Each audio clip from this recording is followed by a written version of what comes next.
Share chapter की balance sheet करनी है। एक ही क्वेश्चन मैं करा रहा हूँ और एक क्वेश्चन के 3 पार्ट कर दूंगा। कितने पार्ट कर दूंगा? 3। इसी क्वेश्चन को समझ लो लगभग 90% बैलेंस शीट कवर है। कितनी परसेंट कवर है? 90। सर जो 10% है, देखो एक क्वेश्चन ना अंडर सब्सक्राइब का भी आता है तो वो अलग है, वो बहुत सिंपल है, तो मेन तो यही आता है, ठीक है ना।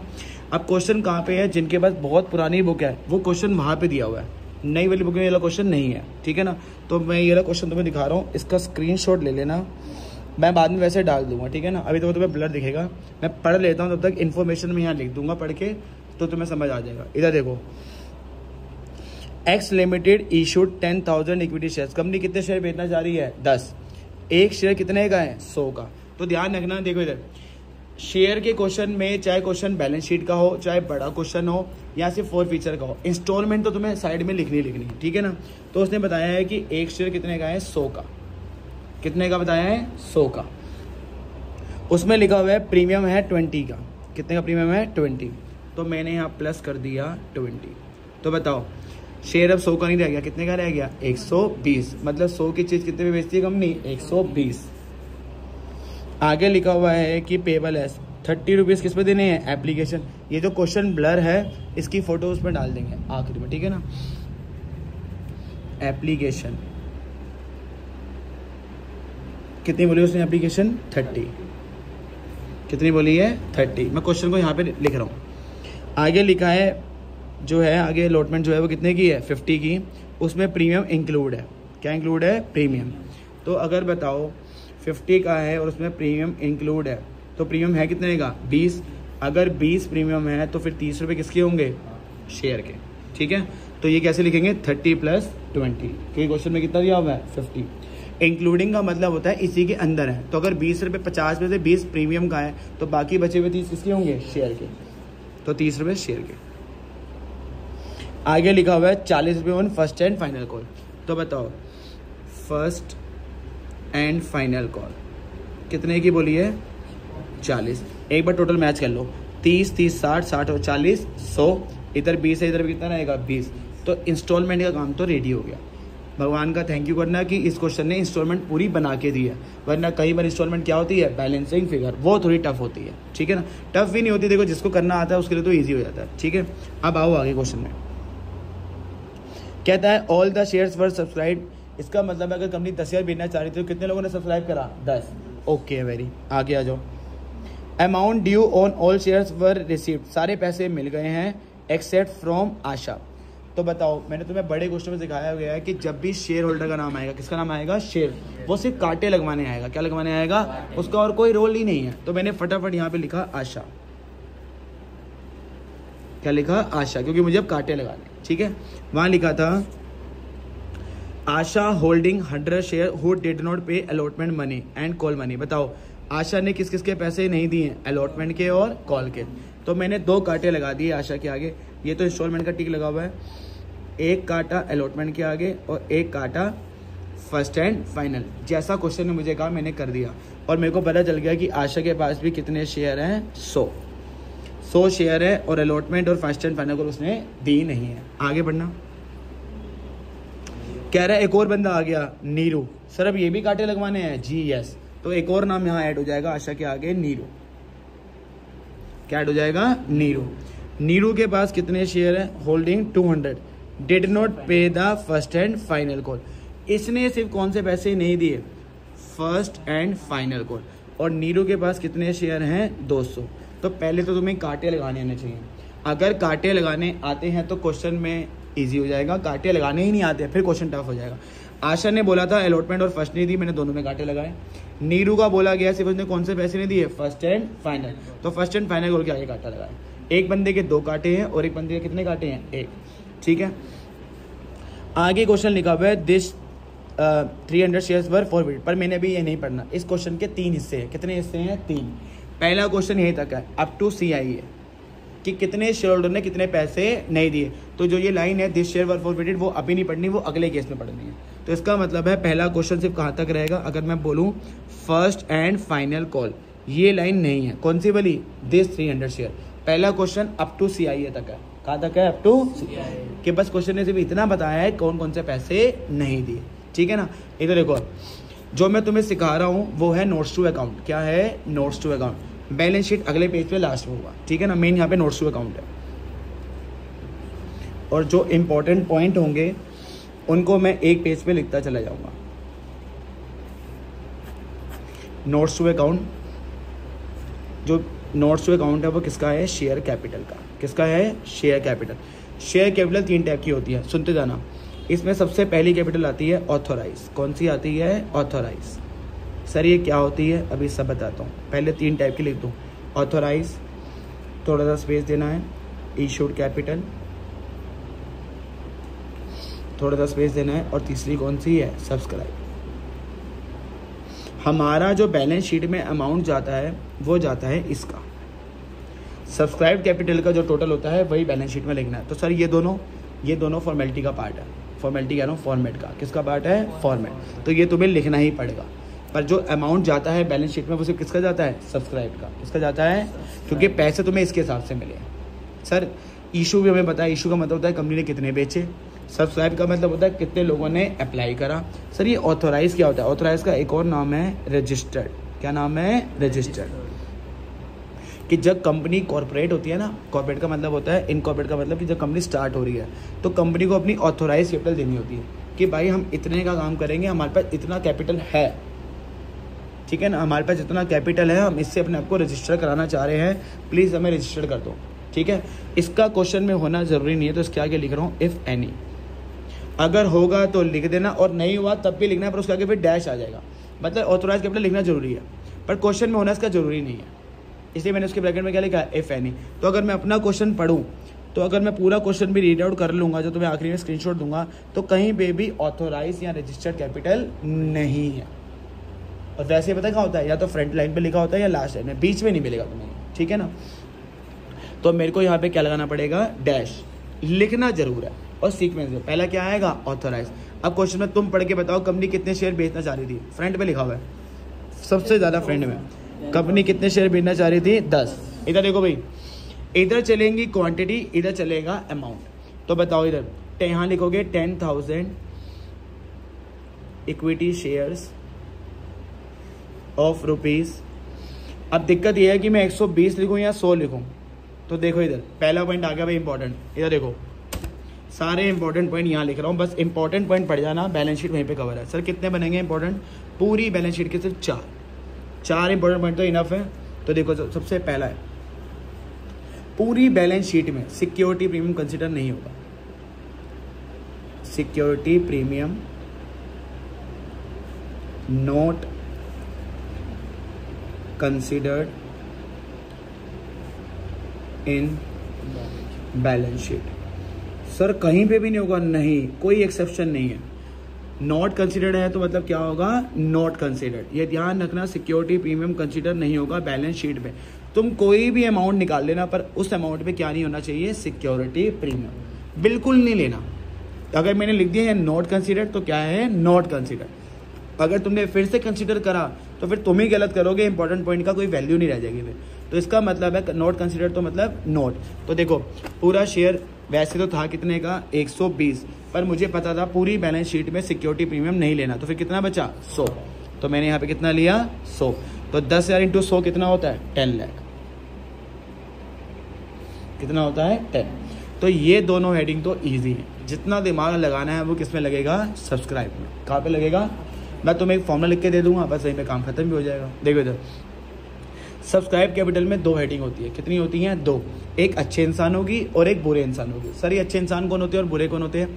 अच्छे वो जिन्होंने सब्सक्राइब करा और अपने सारे पैसे भी दे दिए, ठीक है। और बुरे इंसान वो जिन्होंने सब्सक्राइब भी कर लिया पर पूरे पैसे नहीं दिए। जैसे कि ये 2 बंदे, आशा और नीरू, ये दोनों अच्छे इंसान नहीं है, क्योंकि इन दोनों ने सब्सक्राइब करे 100, एक ने 100 शेयर सब्सक्राइब करे, एक ने कितने करे? 200, पर दोनों क्या मार गए? डिफॉल्ट। तो ये अच्छे इंसान नहीं है। इसका मतलब अच्छे इंसानों की हेडिंग अलग बनेगी और बुरे इंसानों की हेडिंग अलग। तो पहले अच्छे इंसान को वैल्यू देते हैं। अच्छे इंसान कौन है? इसकी हेडिंग क्या होगी? सब्सक्राइब, जिन्होंने सब्सक्राइब भी करा एंड पूरे पैसे भी दिए एंड फुली पेड अप।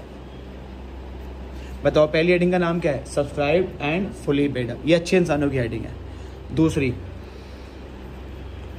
जिन्होंने सब्सक्राइब तो करा पर पूरे पैसे नहीं दिए, तो यहाँ पे आएगा but not fully paid up. देखो इसको करने का एक ही क्वेश्चन है, देखो कितने क्वेश्चन है, एक। जिनको वहाँ से नहीं दिखाई दे रहा तो वो वहाँ जाके देख लेंगे। कितनी हेडिंग है, 2। कौन कौन सी है, subscribe and fully paid up. अच्छे इंसानों की, और बुरे इंसान कौन है, subscribe but not fully paid up. इनमें तो ये 2 बंदे हैं। तो देखो मेरे को क्वेश्चन पढ़ने की कोई नीड नहीं है, मैं यहीं से क्वेश्चन कर रहा हूँ, ठीक है ना। ये जो पहली हेडिंग है ना, इसका मैंने एक फॉर्मूला बनाया हुआ है छोटा सा, जिससे तुम्हारी हेल्प कर देगा। मतलब जब तुम्हें रिवाइज करने उतरोगे बस वो फॉर्मूला पढ़ना, पूरा कवर हो जाएगा, ठीक है ना। सर वो फॉर्मूला क्या है हमें बता दो। जो पहली हेडिंग है जिसका नाम क्या है, subscribe and fully paid up. Sir इसका फॉर्मूला क्या होता है, इशूड शेयर्स। कौन से शेयर्स, इशूड, जो कि हमारे क्वेश्चन में कितने हैं, 10, वो भी मैं बता दूंगा। माइनस मैंने यहाँ लिखा है डिफॉल्टेड शेयर्स, क्या करना है, माइनस डिफॉल्टेड प्लस री इशू शेयर्स। बस यही फॉर्मूला है, जिसको ये यूज़ करना आ गया उसके लिए बैलेंस शीट बहुत ईजी है।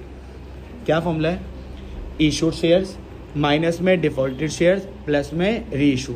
जरा मुझे क्वेश्चन में बताओ, ये फॉर्मूला यूज़ करना है। सबसे पहले इशू, इशू यहीं से देख लो, कितने इशू करे थे, 10,000 माइनस डिफॉल्टेड शेयर, ये रहे डिफॉल्टर। डिफॉल्टर को कितने थे, 2 बंदे। इन डिफॉल्टर के शेयर गिनो, तो मैं यहाँ ऑलरेडी लिख चुका हूँ, एक के पास 100 है, एक के पास 200 है। तो डिफॉल्टेड शेयर्स कितने हैं, 300। मेरी इशू के तो पॉइंट ही नहीं, क्योंकि मैंने कहा था क्वेश्चन के 3 हिस्से हैं। पहला क्वेश्चन सिर्फ CIA तक है, तो अभी तक री इशू की यहाँ पे कोई बात नहीं है, जबकि क्वेश्चन में लिखा हुआ है। बट मैंने कहा है कि इस क्वेश्चन के 3 हिस्से हैं। पहला क्वेश्चन मैं कब तक पढ़ूंगा, CIA। तो जब मैंने CIA तक पढ़ा तो क्या री इशू था कुछ, नहीं। तो यहाँ पे प्लस क्या करेंगे, 0। अब कई बच्चे कहेंगे सर क्वेश्चन में तो, अरे मैंने क्या कहा, क्वेश्चन के 3 हिस्से हैं, पहला क्वेश्चन सिर्फ यहीं तक पढ़ना है, CIA तक, 4 फीचर भी नहीं पढ़ना, ठीक है ना। तो पहले तो इसको यूज़ करना आया, इशूड शेयर्स माइनस में डिफॉल्टेड शेयर्स प्लस री इशू। तो बताओ कितने शेयर निकल के आए, 9700। आगे वही लिखना है, इक्विटी शेयर्स ऑफ ₹100 ईच, ठीक है ना। तो बताओ 10,000 में से 300 जाएंगे, कितने आएंगे, 9700। 9700 इंटू 100 कितना होता है, 9,70,000। तो बताओ कुछ टफ था, क्योंकि मैंने इसको ना इसमें कन्वर्ट कर दिया ताकि अब तुम्हें कोई दिक्कत ना हो। तो जब तुम ये 4 पॉइंट रिवाइज करोगे, पूरी बैलेंस शीट ही रिवाइज हो जाएगी अपने आप में, ठीक है ना। 2 पॉइंट अब तक कौन कौन से रिवाइज करें, सिक्योरिटी प्रीमियम पूरी बैलेंस शीट में नहीं आएगा। और जो पहली हेडिंग है उसका ये फॉर्मूला लगा देना, तो पहली हेडिंग भी खत्म। अब कौन सी बची है, सेकंड। आ जाओ भाई, डिफॉल्टर, उनके नाम लिखो पहले तो। डिफॉल्टर के दोनों के नाम क्या है, एक का नाम आशा, एक का नाम नीरू। ये है आशा और दूसरी बंदी कौन है, नीरू। आशा के पास कितने शेयर थे, 100। तो पहले तो यहाँ लिखेंगे 100 equity shares of ₹100 each. 100 into 100 कितना होता है, 10,000। कितना होता है, 10। इतने मेरे को लग रहा था कि मुझे आशा से इतने पैसे मिल जाएंगे, बट आशा ने तो डिफॉल्ट मारा। तो कॉल्स इन एरियर्स होता है उसका मतलब, जितने पैसे नहीं मिलते उसको क्या नाम दिया गया है, कॉल्स इन एरियर। तो मुझे वो नहीं मिले, तो वो मैं क्या करूँगा, माइनस। क्योंकि देखो मैं शेयर कैपिटल का अमाउंट बता रहा हूँ कि कितने लोगों का मेरे पे पैसा लगा हुआ है। ये जो अच्छे इंसान थे वो कितने थे, 9700 इंटू 100, तो मेरा कितना पैसा लगा हुआ है, 9,70,000। पर ये जो बंदे जो बुरे हैं, इन्होंने कुछ पैसे तो दिए हुए हैं, कुछ तो इनके भी लगे हुए हैं। ऐसा तो है नहीं कि शुरू से डिफॉल्ट मारते हुए आ रहे हैं। तो इधर देखो, यहाँ पे लेस करेंगे जो उन्होंने मुझे पैसे नहीं दिए, लेस कॉल्स इन एरियर्स। अब कॉल्स इन एरियर्स मैंने पहले वाले फॉर्म में, पहले वाली वीडियोस में डाला हुआ है, तो तुम्हें बताता हूँ। जो काटो वाले पैसे होते हैं ना, उन्हें क्या बोलते हैं, कॉल्स इन एरियर्स। तो जरा देखो, पहले आशा का निकालते हैं। आशा के काटे कितने हैं, 2, 30, 40, 70, 70 और 20, 90। पर मैंने तुम्हें क्या बताया था, प्रीमियम का पैसा पूरी बैलेंस शीट में नहीं आएगा। तो कितना रह गया, अगर मैं प्रीमियम हटा दूं तो 40 और 30, 70। तो ध्यान रखना, पर जब हम जनरल एंट्री करते थे वो बड़े वाले क्वेश्चन, वहाँ पे CIA प्रीमियम ले लेता था। तो इसके पॉइंट अलग है और उसके पॉइंट अलग है। तो कुल मिला के 4 पॉइंट है। सिक्योरिटी प्रीमियम नहीं लेना, तो 40 और 30 कितने होते हैं, 70। तो इसने जो डिफॉल्ट मारा है 100 इंटू में 70, इसका मतलब है आशा से जो मुझे पैसे मिले हैं वो सिर्फ कितने मिले हैं, 3,000। कितने मिले हैं, 3। तो शेयर कैपिटल में उसका कितना पैसा है, 3। अब आ जाओ नीरू। नीरू के पास कितने शेयर हैं, 200। तो पहले तो मुझे उम्मीद थी कि नीरू से कितने आने चाहिए थे, 200 इक्विटी शेयर्स ऑफ ₹100 ईच। 200 × 100 कितना होता है, 20। इसने भी डिफॉल्ट मारा है, तो लेस, समझ लो एक केस खत्म ही हो गया, लेस कॉल्स इन एरियर्स। हाँ भाई काटो पे आ जाओ। नीरू के कांटे सिर्फ किस में है, first and final call. First and final कितने की है, 40। तो 200 × 40।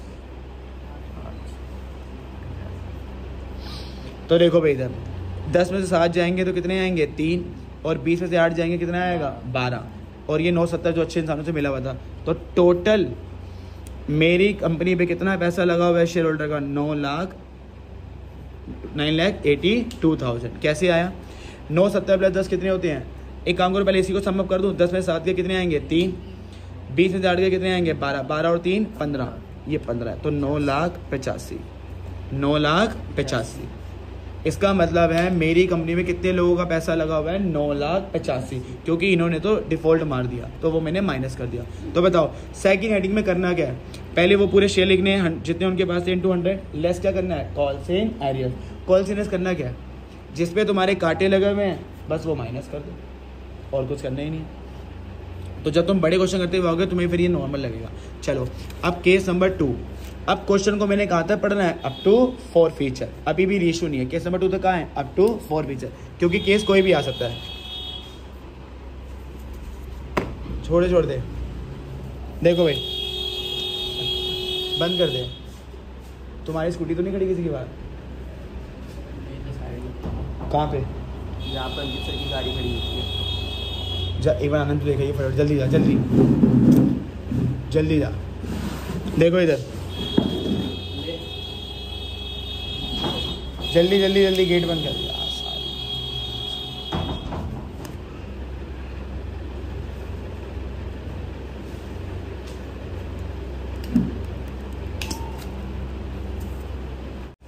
चलो इधर देखो, केस नंबर 2 क्या है, अब हम कहाँ तक पढ़ेंगे, अप टू 4 फीचर। तो जरा क्वेश्चन में वापस आओ, जो लिखी ना दिस 300 शेयर्स वर फॉरफिटेड, इसका मतलब क्वेश्चन अब मैं बस यहीं तक पढ़ूंगा। कहाँ तक, दिस 300 शेयर्स वर फॉरफिटेड। अब क्वेश्चन थोड़ा सा आगे ग्रैब हुआ, अब क्वेश्चन कहाँ तक पढ़ना है, अप टू 4 फीचर, बस यहीं रुक जाना। लिखा आ गया दिस 300 शेयर्स वर फॉरफिटेड, मतलब क्वेश्चन सिर्फ यहीं तक है। चलो स्टार्ट होते हैं। कितनी हेडिंग होती है, 3। तुम्हारा रिवाइज होगा। पहली हेडिंग का नाम क्या है, ऑथोराइज, दूसरी का इशूड, और तीसरी का कौन सा है, सब्सक्राइब। चलो ऑथोराइज कैपिटल तो नहीं है, तो इस क्वेश्चन में भी, तो यहाँ पे भी डैश, ये सेम रहेगा क्योंकि कंपनी कितने शेयर बेच रही है, 10, तो यहाँ पे कितने रहेंगे, 10 लाख। अब यहाँ पे पासा पलटने वाला। सब्सक्राइब कैपिटल की कितनी हेडिंग होती है, 2, एक अच्छे इंसान और एक बुरे। बट अगर क्वेश्चन में 4 फीचर आ गया, कौन आ गया, 4 फीचर का मतलब है बुरे इंसानों को हटा दो। किसको हटा दो, क्योंकि बुरे इंसानों से शेयर वापस दे रही है। 4 फीचर का मतलब क्या होता है, शेयर वापस। तो अगर मैंने शेयर वापस ले लिए तो बुरे इंसान गए, इसका मतलब है सेकंड हेडिंग भी गई। अब कितनी हेडिंग बनेंगी, 1। तो ये इंपॉर्टेंट पॉइंट में लिख रहा हूँ, 4 ही पॉइंट बनने हैं, पूरी बैलेंस शीट इन 4 पॉइंट में निपट जानी है। तो तीसरे पॉइंट में क्या बताना है, देखो इधर, if 4 feature given in question, अगर क्वेश्चन में क्या गिवन है, 4 फीचर, तो मैंने इस क्वेश्चन को थोड़ा सा ज़्यादा करा था, और ज़्यादा क्या करा था, कहाँ तक लेके आ गया था, 4 फीचर। इसका मतलब क्वेश्चन में 4 फीचर आ गया। If 4 feature given in question, then second heading of subscribed capital, then second heading of subscribed capital is not considered। तो इसका मतलब है फिर सेकंड हेडिंग भी कंसिडर नहीं की जाएगी। सेकंड हेडिंग कौन सी थी, बुरे बंदों की। किसकी थी, बुरे, बैड पर्सन्स की। तो जैसे ही 4 फीचर आ जाएगा, सेकंड हेडिंग भी नहीं बनेगी, सिर्फ कौन सी हेडिंग बनेगी, 1, और वो हेडिंग किसकी होगी, अच्छे इंसानों की। तो ठीक है, तो ध्यान रखना, जब ये वाला केस है तो मैं इस हेडिंग को कंसीडर नहीं करूंगा, सिर्फ क्या लिखूंगा, subscribe and fully paid up. ठीक है ना, तो मैं यहीं पे वर्किंग कर रहा हूँ ये वाली, ठीक है ना, तुम्हें तो यहीं पे करनी है, क्योंकि मेरे को एक केस एक ही जगह समझाने हैं, तो जो ये वाली वर्किंग है वो मैं यहाँ पे कर रहा हूँ। ठीक है, बताओ पहली हेडिंग का फॉर्मूला क्या होता है, इशूड शेयर्स। इशूड शेयर्स कितने हैं, 10,000 माइनस डिफॉल्टर ये रहे, इनके मिला के कितने शेयर हैं, 300। और अभी भी मेरे क्वेश्चन में रीशू नहीं है, तो उस फॉर्मूले में क्या था, इशू शेयर्स माइनस में डिफॉल्टेड शेयर प्लस रीशू, तो रीशू अभी कुछ नहीं हुए, तो रीशू क्या करेंगे प्लस 0। फिर से भी कितने शेयर आ गए 9700। इसके आगे वही लिखना है जो ये सारा यहाँ लिखना है, ठीक है ना, ये तो मैंने समझाने के लिए लिया हुआ है, ठीक है ना। इक्विटी शेयर्स ऑफ ₹100 ईच, तो कितना अमाउंट आ जाएगा 9,70,000, ठीक है। अब सुनो भाई, सर अब आपने कहा था सेकंड हेडिंग तो आनी नहीं, तो सर फिर यही आ जाएगा, नहीं, अगर सेकंड हेडिंग नहीं आएगी तो ये है लास्ट पॉइंट, ठीक है ना, यही है बस, इसके अलावा पूरी बैलेंस शीट में कुछ नहीं है, और छोटे छोटे पॉइंट है बस, कोई इतने हैवी नहीं है। फोर्थ पॉइंट देखो इधर भी, अगर फोर फीचर क्वेश्चन में आ गया है तो फोर फीचर प्लस होगा पहली हेडिंग में, कहाँ पे ऐड होगा पहली हेडिंग में, तो देखो इधर कह सकते हैं इसका दूसरा वर्जन, ठीक है ना। If four feature is given in question, बस ये ही 4 पॉइंट से पूरी बैलेंस शीट तैयार हो जाती है, ठीक है। If four feature is given in question, एक तो सेकंड हेडिंग गई, वो कंसिडर नहीं करेंगे। अब पहला क्या करेंगे, ये ऐड होगा शेयर फ्यूचर का अमाउंट, किस में ऐड होगा पहली हेडिंग में, कहाँ पे ऐड होगा पहली।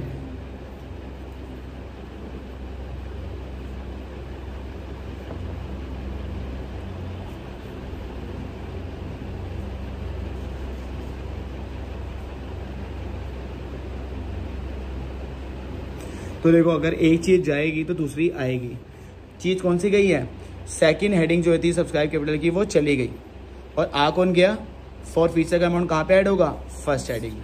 तो एक चीज जाती है तो दूसरी आती है, तो जो बच्चे खुश हुए थे चलो भगवान का शुक्र है कि एक तो गया, तो एक गया फिर दूसरा आएगा, ठीक है ना। सर अब ये कैसे निकालना है, तो मैं तुम्हें बताया तो ये कैसे निकालना है। जिनको फोर फीचर नहीं आता वो पहली वाली वीडियोस देख के ही आएंगे, वैसे मैं यहाँ समझा दूंगा। फोर फीचर अमाउंट अपॉन में फोर फीचर शेयर्स इनटू में अनरीशू, और जबकि जब हम बड़ा क्वेश्चन करते थे वहां पे इनटू रीशू होगा, क्या होगा रीशू, पर बैलेंस शीट के लिए यही पॉइंट है, यहाँ पे क्या होगा अनरीशू। अनरीशू का मतलब होता है जितने नहीं बिके, ठीक है ना। तो जरा आ जाओ इस क्वेश्चन में, इसमें मैंने क्या ऐड करना है, देखो जो चीज़ मैं यहाँ पे लिख रहा हूँ ना ऐड वाली, वो सारी इधर है वर्किंग में। इधर जो आता है ना वो सिर्फ अमाउंट आता है, जैसे यहाँ पे तुमने सिर्फ कितना लिखा था 970, ये जो मैंने ब्रैकेट से लेके 100 ईच तक लिखा है ये सारा इसके नीचे है, ठीक है ना। इसी में ऐड करेंगे फॉरफिटेड अमाउंट, क्या ऐड करेंगे फॉरफिटेड। जरा जो मैंने भी फॉर्मूला लिखा था, फोर फीचर कैसे निकालते हो तुम्हें याद हो, तुम ही देख लो। CIA का अमाउंट कैसा आता है काटो वाला, और फोर फीचर का आता है काटो से ऊपर। तो काटो से ऊपर कितने हैं आशा के, इसका तो एक ही है, कितना है 30, और इसके पास शेयर कितने हैं 100। तो पहले जरा मैं आशा का निकाल दूं, 100 और आशा के काटो से ऊपर कितने हैं 30। तो मैं बता रहा हूँ यहीं पे जो पहली वाली वीडियो देखी, फोर फीचर कौन सा होता है काटो से ऊपर, और जब मैं CIA निकाल रहा था कौन सा था काटो वाला, ठीक है ना। तो कितना आएगा 30। अच्छा दूसरी बंदी है नीरू। इस क्वेश्चन को प्रैक्टिस करने के लिए देखो तुम्हारे पास दो शेयर होल्डर है, ताकि एक से को समझो और एक को अपने आप समझ के करो। तो नीरू के पास कितने शेयर हैं 200, और नीरू के जो काटे हैं काटो से ऊपर वो दो बंदे हैं, 30 और 20 50, 50 और 30 80, पर पूरी बैलेंस शीट में प्रीमियम नहीं लेना। तो ऊपर कितने हो गए 30 और 30 60, काटो से ऊपर दो है 30 और 30 60। इसे बोलते हैं फॉरफिटेड अमाउंट, क्या बोलते हैं फॉरफिटेड अमाउंट, ठीक है ना। पर मैंने वहाँ पे फॉर्मूला क्या लिखा है, अपॉन में फॉरफिटेड शेयर्स। अगर इसके पास 100 शेयर है तो फॉरफिटेड भी कितने होंगे 100, इसके बाद 200 शेयर है तो फॉरफिटेड भी कितने होंगे 200, इनटू ये रहा फॉर्मूला। फॉरफिटेड अमाउंट कैसे निकालते हैं काटो से ऊपर, फॉरफिटेड शेयर वो जो उनके पास जितने शेयर होल्ड है, इनटू में अनरेशो। अच्छा मैंने अभी तो क्वेश्चन रेशो तक पढ़ा ही नहीं है, तो इसका मतलब किसी का कोई भी शेयर नहीं बिका, तो मैंने अनरेशो तो करना था, इसके पूरे नहीं बिके 100, इसके पूरे नहीं बिके 200, तो ये तो ऐसे ही घट जाएगा। तो इसका मतलब इसका कितना आएगा 3000, और इसका कितना आएगा 200 × 6 12। तो 9,70,000 प्लस 3 973, 973 और 12 985, यहाँ पे भी 985 था, इसका भी टोटल कितना आया 9,85,000, ठीक है। तो मैंने फॉरफिटेड अमाउंट कैसे ऐड करना है, इसको जब तुम देखोगे वीडियो में तो ये है फॉर्मूला। फॉरफिटेड अमाउंट कैसे निकालते हैं मैं एक बार यहाँ पे लिख देता हूँ, काटो से ऊपर फॉरफिटेड शेयर कौन से होते हैं, जितने उनके पास थे। तो मैंने डिवाइड में क्या करा था, आशा के 100 और नीरू के 200 इनटू में जितने नहीं बिके।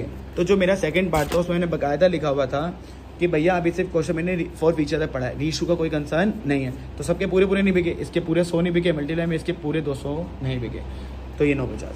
अब है थर्ड केस लास्ट, मतलब समझ के चलो ये क्वेश्चन थे, इससे बढ़ के कोई क्वेश्चन नहीं आ सकता कि अगर वो आखिरी तक आ गए तो हो सकता है क्वेश्चन 6 नंबर का बन जाएगा। कहाँ तक पहुँच गए, रीशू। तो अभी तक क्वेश्चन यहीं तक बन रहे हैं, तो अगर यहीं तक बनते हैं तो मुझे बताओ इतना पूछने के लिए 4 नंबर है कि नहीं, बिल्कुल है। बट अगर वो यहाँ तक पहुँचेंगे तो फिर कितने नंबर का पहुँचेगा, 6 का। तो यहाँ तक पहुँचने के लिए उसको 6 नंबर तक जाना पड़ेगा।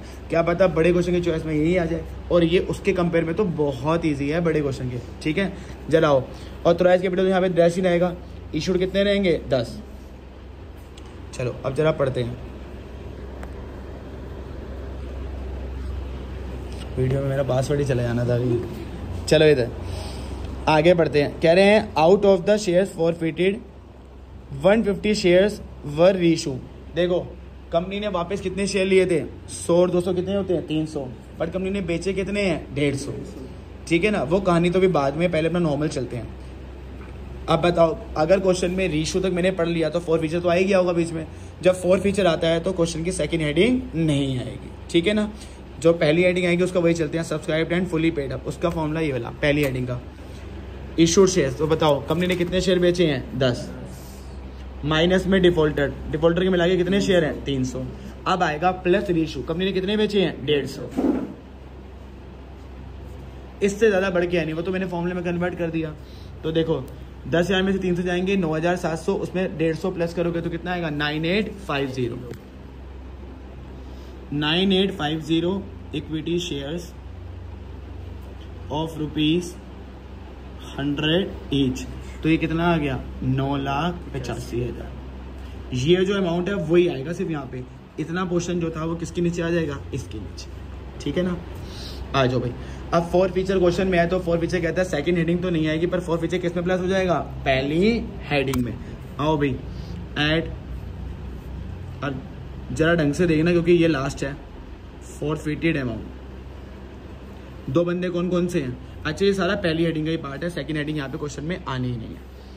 पहला बंदा कौन है, आशा, और दूसरी बंदी कौन है, नीरू।